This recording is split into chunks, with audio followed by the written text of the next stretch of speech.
With the mass shootings going on in the state of San Andreas basically consistently, it is a wonder how any of us are still alive. But don't worry, St. News has took it upon ourselves to go around the state and ask questions to people on what they think about the state's gun control, and whether or not we should be raising that reputation level to Rep 2 instead of Rep 1 for firearm access. Here's our reporter Connor Buick with the interviews. I think that's not an issue, speaking that it's only Rep 1 has access to, I believe it's only pistols. Will Jackson, Lieutenant of BCSO, so I feel like we should try and maybe tighten it down, maybe add restrictions on like attachment as well as what kind of weapons we are allowed and not. By federal law, Rep 1s aren't supposed to be using those pistols for anything violent. Unfortunately, as seen in Polito this afternoon, it doesn't always pay out. We had quite a few shootings with handguns up there. Detective Ruiz with the Polito Police Department. I think that reputation level 2 would be a very reasonable reputation level for a weapon.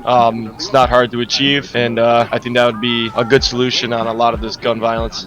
As this interview is actually happening, there's gunshots going on outside, so that's kind of crazy. Do you think that LEOs need to be more equipped, or just have better de-escalation training or firearm training? They need better training. They'll pull up on a scene and they'll take about 3 seconds to investigate it, or they hear gunshots, it'll take about 3 seconds to investigate and they'll leave. We do have access to our Mark II weapons, so we are quite well equipped about that. I'd say more training is definitely needed because there has been a few officers that have been unfortunately been killed. Probably get some more training with rifles, shotguns, pistols, the lots. So we finally just got funding from the state for Polito Bay Police Department to have their own SRT team, which is going to help us out tremendously in situations like these. But I do believe these smaller departments really need to be funded, especially Harmony and Grapeseed.